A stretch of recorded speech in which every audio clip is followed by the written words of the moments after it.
Meus irmãos, o nosso texto de hoje é exatamente o texto de hoje pela manhã, né? Vamos abrir aí em Lucas 23. O Alberto trouxe uma reflexão muito importante nesse capítulo. E nós vamos ler o mesmo texto, porém com outro foco aqui, não é? Da mensagem. Nós vamos ler apenas três versículos. 4, aliás. Lucas 23, do 40 ao 43. Tá? Então, abra aí Lucas 23, do 40 ao 43.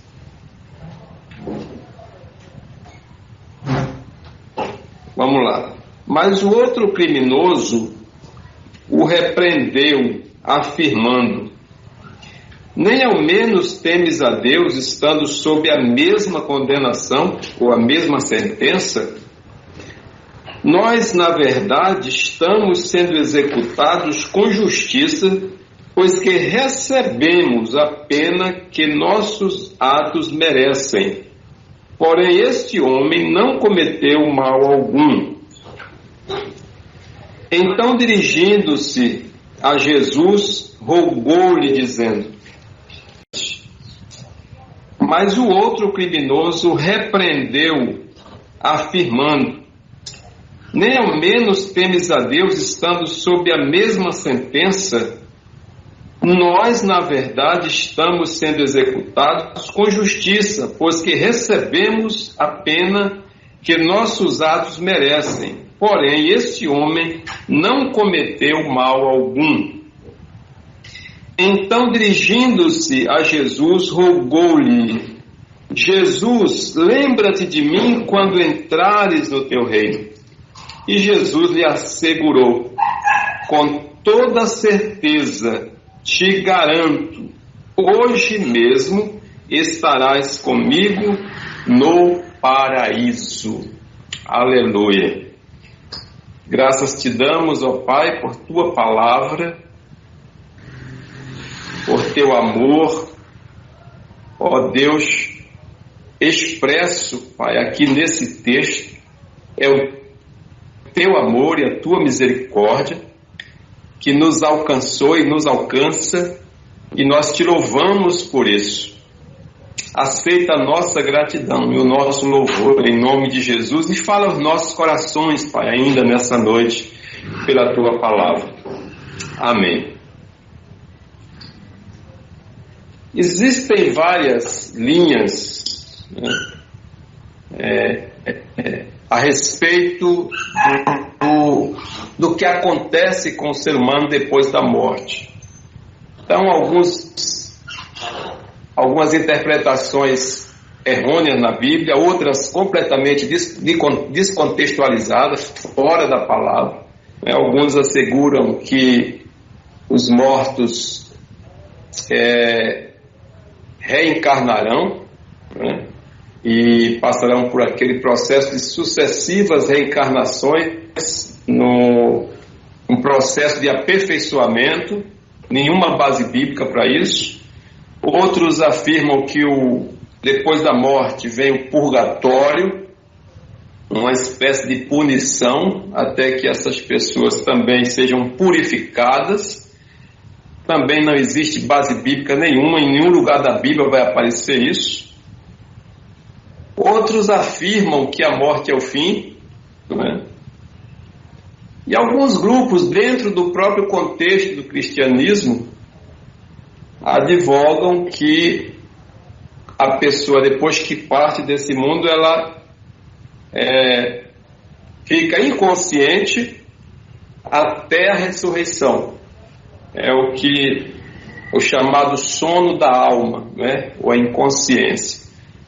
Esses grupos, entre eles, tem os adventistas que pregam isso, sono da alma, e também os testemunhas de Jeová pregam acerca do sono da alma. Mas o que é que a Bíblia fala a respeito disso? Essa semana eu ouvi um vídeo postado no nosso grupo da pastora Edmeia Williams. Por sinal, eu gosto muito da Edmeia, as mensagens dela, pastora no Rio de Janeiro, faz um trabalho muito bom, Casa da Marta, trabalho social maravilhoso. Se não me engano, atualmente ela cuida de 150 crianças ali, numa favela, lugar pobre no Rio. E a palavra dela foi boa, inclusive, mas teve um ponto que ela colocou e me chamou a atenção, e muito negativo.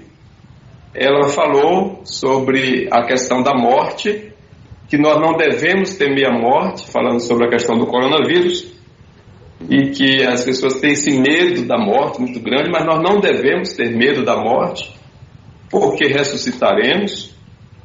Até aí tudo bem, é verdade. E aí ela falou que quando morrermos, Jesus Cristo estará a nos encontrar e nos tomará pelos braços e nos levará para dormir até a ressurreição. Esse ponto aí, a irmã foi muito infeliz. Eu não sei se ela crê dessa forma ou se saiu essa palavra. Dormir até a ressurreição. Não tem base bíblica para isso, né? Então nós vamos ver, irmãos, aqui o que a palavra do Senhor nos ensina. Porque a morte, ela significa a separação do corpo e do espírito, ou da alma, como queiram chamar. Em alguns lugares a Bíblia dá a mesma conotação para alma e espírito. Então a morte é essa separação do corpo e do espírito. Isso fica muito claro, não tem dificuldade nenhuma para a gente entender. Quando isso acontece, essa separação acontece da alma e do espírito, então, do corpo no caso, né? Então o que é que a Bíblia fala lá em Eclesiastes? Que o corpo volta para o pó, de onde veio, e o espírito retorna para Deus, de onde veio também. Então o corpo veio do pó, ele volta para o pó, o espírito veio de Deus e retorna para a sua origem, retorna para Deus, tá? E aí o que acontece? Algumas pessoas tomam como base algumas passagens bíblicas, principalmente de Paulo, quando ele fala, se refere à morte como dormir, tá? Nós vamos ver inclusive esses dois textos. Peço que os irmãos fiquem muito atentos para acompanhar. Um está em 1 Coríntios capítulo 15, versículo 6, que diz assim: depois disso apareceu a mais de 500 irmãos de uma vez, a maioria dos quais ainda vive, embora alguns já tenham adormecidos, ou alguns já dormem, em outra tradução. Outro texto também é Filipenses, deixa eu localizar aqui, eu acabei fechando.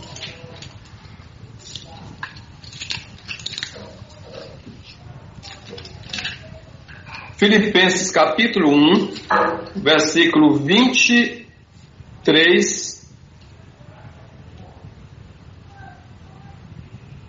23, diz assim: sinto-me conclamado pelos dois lados, desejo partir estar com Cristo, o que infinitivamente é melhor. Na verdade não é esse texto é outro que eu queria ler com os irmãos.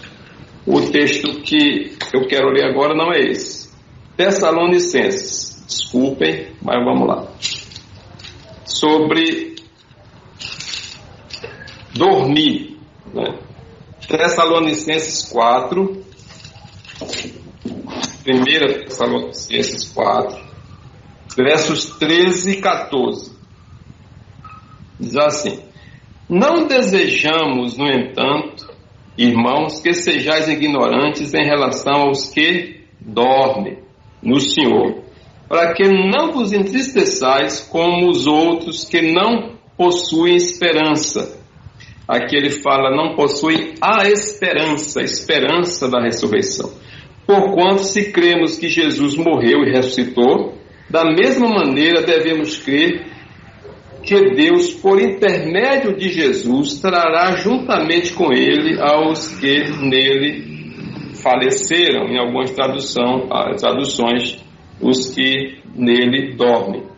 Por que Paulo usa essa expressão dormir e essa palavra dormir relacionada a quem morre? Não tem nenhuma dificuldade para a gente isso aqui, irmãos. O próprio Jesus, quando aquela menina, morreu e ele foi lá para ressuscitar, Jesus diz para as pessoas que o chamaram, essa menina está dormindo.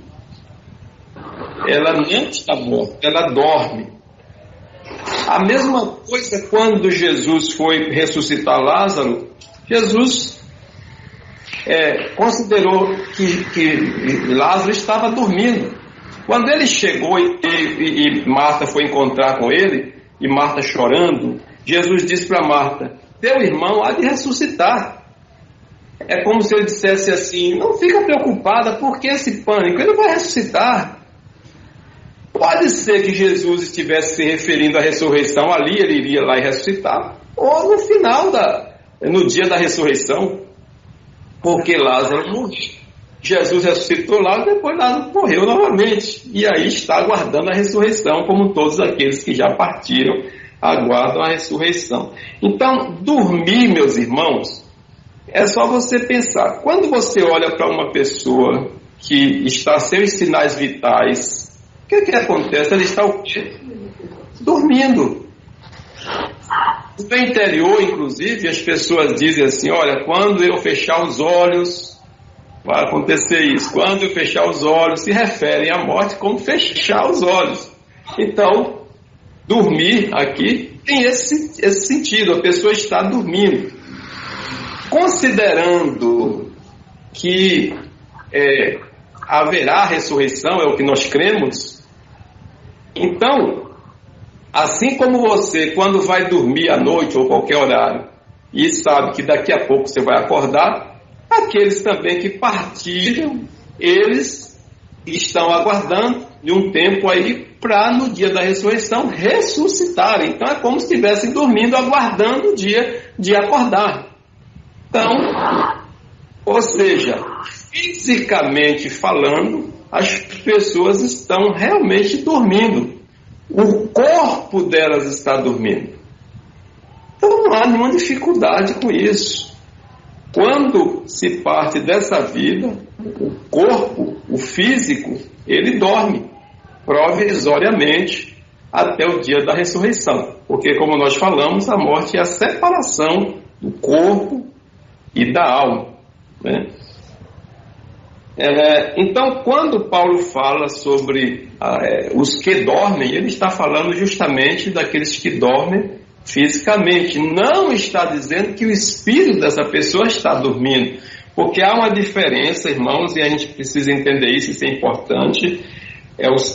Aqui a chave. Dormir não significa estar inconsciente, nesse sentido aqui. Então, as pessoas que morreram, o físico delas está dormindo, está inconsciente, mas o espírito não está inconsciente. Tá? Por que nós afirmamos isso? Principalmente por causa do texto que nós acabamos de ler. Observe, Jesus, aquele homem, tinha cometido crimes, podemos dizer crimes hediondos, inafiançáveis, e até Alberto falou um pouco sobre isso. Quando a gente olha a condição daquele homem, meus irmãos, isso traz uma certa paz ao nosso coração, e até aquelas pessoas que cometeram crimes tão maiores do que os nossos. Eu creio que nenhum dos irmãos que aqui estão na sala online já mataram ninguém, já furtaram, fizeram essas coisas. Mas aquele homem tinha feito tudo isso. E na última hora, ali já na prorrogação, aquele homem se arrepende. Aleluia. E meus irmãos, ele se arrepende e ele é reconciliado com Deus ali. Não foi aquela coisa de você não saber o que aconteceu. Ele foi reconciliado ali na cruz. Ele conseguiu forças. Foram as últimas palavras dele.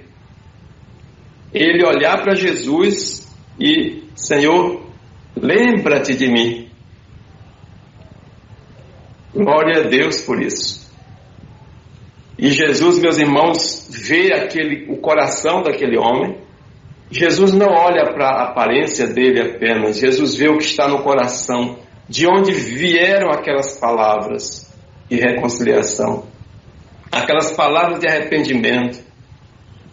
Ele não tinha mais tempo para mais nada. Para ser batizado, ou para ir consertar os erros dele, pedir perdão a quem ele feriu, tentar resolver o seu passado. Não teve mais tempo para nada. Mas mesmo assim, meus irmãos, o coração daquele homem mostrou arrependimento. Quando o Alberto falava aqui, eu estava conversando com Neuza, e Neuza falando: olha aí onde está uma ovelha perdida da casa de Israel, que você não sabe quem é, mas às vezes a gente encontra uma pessoa. Eu naquela hora senti muito desejo de orar pelos presos, porque dentro das cadeias, meus irmãos, tem muitas ovelhas perdidas da casa de Israel.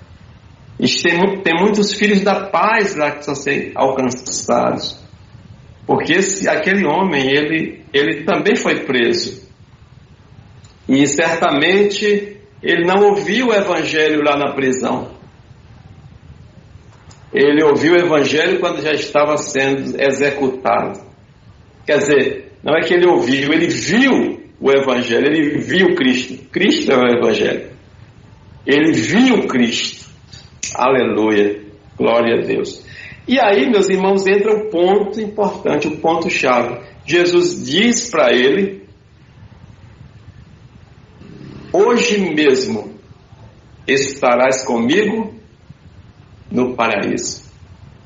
Jesus não disse: hoje mesmo estarás comigo na sepultura, porque o corpo físico de Jesus foi para a sepultura, o daquele homem foi também para a sepultura, mas o espírito dele não. Jesus subiu ao paraíso enquanto seu corpo estava na tumba fria. Depois Jesus, o espírito dele retorna para o corpo e ele ressuscita.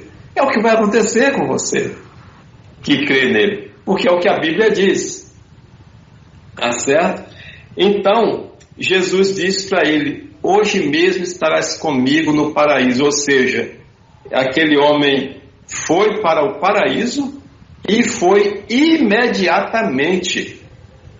Ele não esperou, ele foi imediatamente. Ele não dormiu, não foi dormir para na ressurreição ele acordar. Na ressurreição, preste atenção para isso, na ressurreição o corpo daquele homem há de ressuscitar e o espírito dele virá para unir-se ao corpo ressuscitado e se apresentar incorruptível. Não mais um ladrão, criminoso, mas um homem remido pelo sangue de Jesus. Que coisa maravilhosa! Então, meus irmãos, fica claro nessa declaração de Jesus que o Espírito não entra num período de sono, o sono do Espírito, o sono da alma. O corpo sim dorme, mas o Espírito não. E nós temos outros exemplos. Imagine, aí vem o texto que nós acabamos abrindo naquela hora que eu ia ler com os irmãos, eu queria que você abrisse nele agora, que é Filipenses capítulo 1, versículo 23. Filipenses 1, 23. O que é que diz Paulo? Sinto-me conclamado pelos dois lados. Que dois lados? De permanecer vivo, cuidando da obra e dos irmãos, e partir. Aí ele diz: desejo partir e estar com Cristo, o que é infinitamente melhor, mas entendo que por vossa causa é mais necessário que eu permaneça no corpo. O desejo, olha que coisa, irmãos, o desejo de Paulo era partir e estar com Cristo. Então não faria nenhum sentido Paulo dizer que ia partir para estar dormindo até a ressurreição. É verdade? Não faz sentido isso. Outra coisa também que nós vemos, outra passagem que deixa isso muito claro, é a passagem do rico e Lázaro. A Bíblia diz que ambos morrem e o espírito deles está vivo. E Lázaro, o rico, foi para a condenação eterna e Lázaro para o seio de Abraão. E lá esse homem fala com Deus, com Abraão, no caso ali, que seria um mensageiro de Deus lá, né? Pai Abraão, ele não tem um contato físico com o mundo físico, é importante entender isso. Aquele contato foi feito lá no mundo espiritual. Ele diz, Pai Abraão, pede que Lázaro vá até os que estão vivos e pregue para eles. Primeiro, entra essa questão, não há contato de quem está morto com quem está vivo. E Abraão diz para ele, zero chance para isso, né? Não tem como. Ele está lá, ele vai ouvir quem está lá. Se ele não ouvir quem está lá, jamais ouvirá alguém que até ressuscitando dos mortos.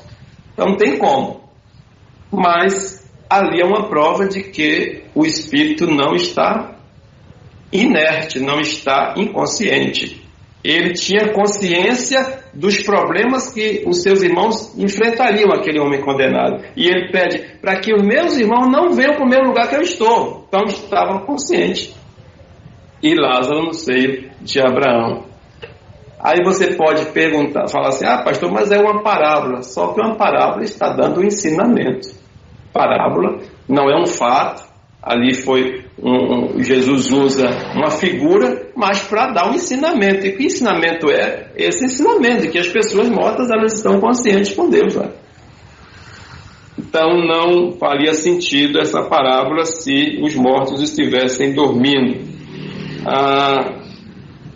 Outra passagem também que nos ajuda a entender isso claramente é justamente a transfiguração.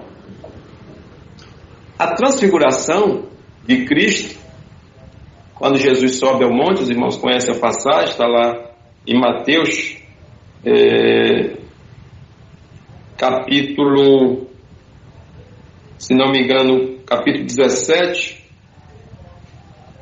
não abrir agora para você ver, mas aparecem ali no Monte da Transfiguração a figura de Elias e de Moisés, transfigurados com ele. Jesus assume o seu corpo glorificado, né, o seu corpo divino, e ali tem esse contato com eles ali no monte, em um momento em que tem uma mensagem. Jesus, ou o Pai, Deus o Pai, tem uma mensagem, e aquela mensagem é muito profunda, muito importante, a gente precisa entender, porque nada acontece por acaso. Deus não faz nada por acaso ou aleatoriamente. Está ali no monte, e ali estão os representantes da escola apostólica, que é Pedro e João, se não me engano, e Tiago. Eles estão ali representando a escola apostólica, eles precisariam entender essa mensagem. E aí o que acontece? Apresentam-se a lei, Moisés, e os profetas, Elias, a Cristo, a graça.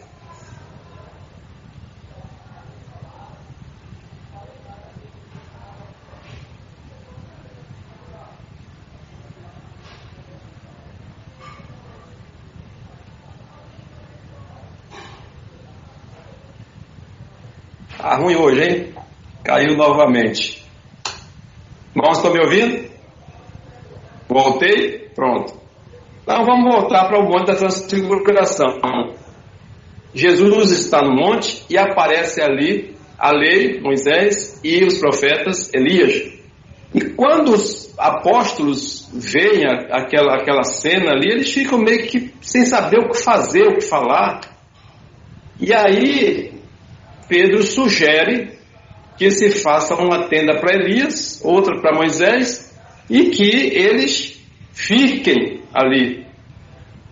E aí imediatamente vem a voz de Deus, ali ecoa a voz do Pai, quando diz: esse é o meu filho amado, a ele ouvi.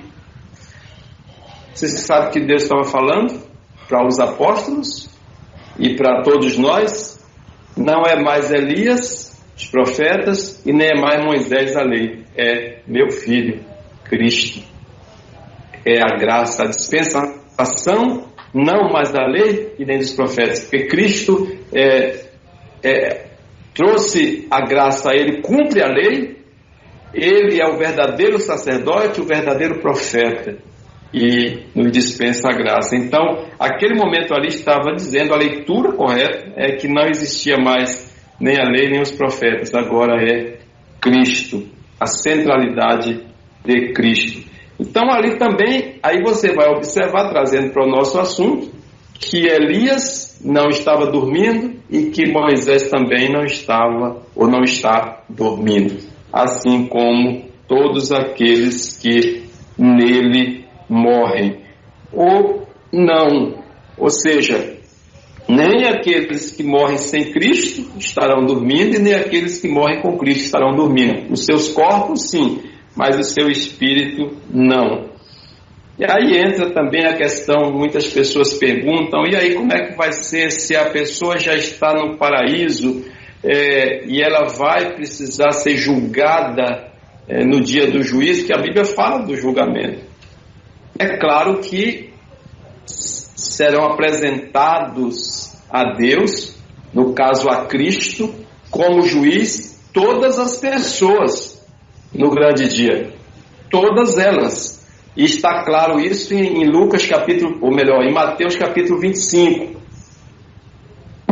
Mateus capítulo 25 fala ali que todos se apresentarão a Deus no dia do juízo, todos. Mas ali também vai dizer que há uma diferença. A Bíblia diz que o Senhor separará um dos outros como o pastor separa dos cabritos as ovelhas. Então, aqueles que são ovelhas estarão aonde? À sua destra, ou seja, à sua direita. E aqueles que não são ovelhas estarão à sua esquerda. Então, o julgamento não é mais um julgamento para avaliar. Eu vou avaliar suas obras e essas aqui foram boas, foram ruins, então você está perdido. Se alguém está em Cristo, diz a Bíblia, nenhuma condenação há mais para quem está em Cristo. Nenhuma condenação há para os que estão em Cristo Jesus, que não nasceram da carne e do sangue, mas do Espírito. Então, serão apresentados, mas já terão a sua destinação selada, porque aí vem uma parte muito importante, meus irmãos, que eu quero que você leve no seu coração isso. A palavra de Deus nos diz que Cristo nos concedeu a cidadania celestial. Ou seja, você é um cidadão do reino, um cidadão do céu. Está aqui, mas você é um cidadão. Você não é apenas um cidadão, porque a cidadania estrangeira é uma honra, um privilégio, status para quem é brasileiro e tem cidadania americana, espanhola ou outro país, mas no seu caso você tem a cidadania celestial e essa cidadania já está garantida porque foi Jesus quem lhe deu. Glórias ao Senhor. Então, só voltando para a gente concluir, não há base bíblica para o sono da alma. Quando a Bíblia fala em dormir, está usando uma metáfora, certo? O corpo físico dorme, não há dúvida disso, mas o espírito retorna para Deus. quem o deu. A morte é um intervalo até a ressurreição, quando o espírito será unido ao corpo ressuscitado. E aí eu quero ler com os irmãos um último texto.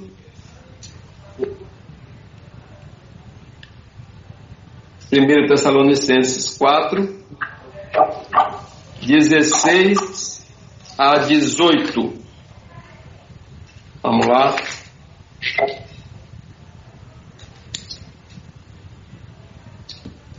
1 Tessalonicenses 4, 16 a 18. Pois, dada a ordem com a voz do arcanjo e o ressoar da trombeta de Deus, o próprio Senhor descerá dos céus. Irmãos, isso é lindo. O próprio Senhor descerá dos céus, e os mortos em Cristo ressuscitarão primeiro. Os mortos em Cristo terão prioridade na ressurreição.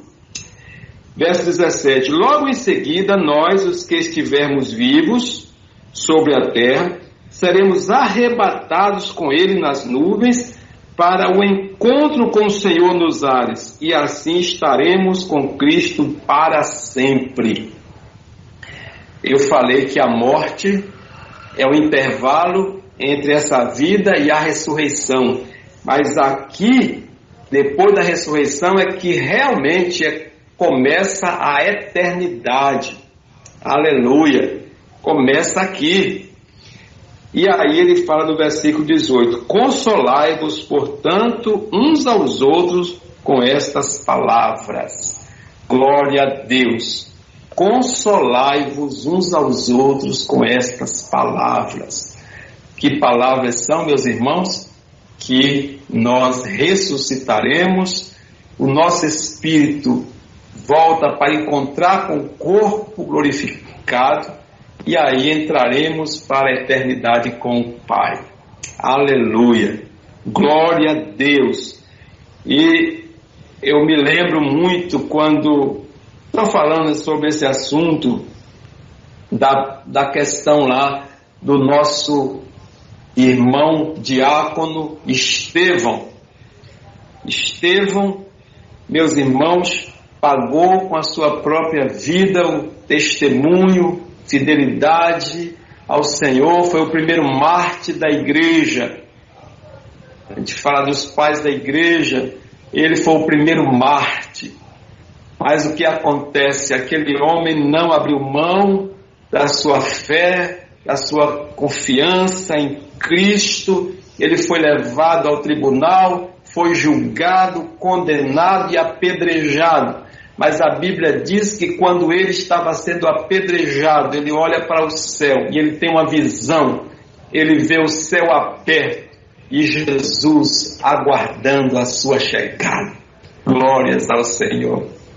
Então ele não foi dormir, ele foi estar com o Senhor, aguardando, como todos aguardam, a ressurreição do seu corpo. Glória a Deus. Por que o corpo dorme? Porque o corpo foi condenado à morte. O corpo é corruptível. Então, fica claro também isso lá em 1 Coríntios capítulo 15, que assim como você lançando uma semente na terra, aquela semente morre e dela brota uma plantinha linda, maravilhosa. Você planta um carocinho lá, um grãozinho de feijão, de arroz, e nasce aquela plantinha, mas a semente ela morreu. Esse é o nosso corpo. Nosso corpo vai morrer, mas vai sair dele um novo corpo glorificado para unir-se ao Espírito, e estaremos para sempre com o Senhor. Portanto, consolai-vos uns aos outros com estas palavras. Aleluia! Glória a Deus. Que Deus nos abençoe, meus amados irmãos, nos fortaleça, e a palavra é: seja firme, constante, confiante, enfrente as tribulações, as lutas que o mundo se nos impõe, porque o que acontece nesse mundo não é para comparar com a glória que você haverá de vislumbrar na eternidade. Aleluia. Senhor, muito obrigado, Pai, por tua graça e misericórdia, por tua palavra. Muito obrigado pela cidadania celestial. Ó Pai, assim como o Senhor passou por este mundo, enfrentou todas essas tribulações, levou a cruz mais pesada, passou por muitos piores momentos do que nós, mas o Senhor foi sepultado e ressuscitou o terceiro dia, sendo a primícia entre os mortos, para que contigo também ressuscitemos e estejamos com o Senhor. Senhor, ajuda-nos, que a tua igreja se mantenha fiel, que o teu povo se mantenha firme, que o teu povo, Pai, passe pelas adversidades com a cabeça erguida. Glórias ao Senhor.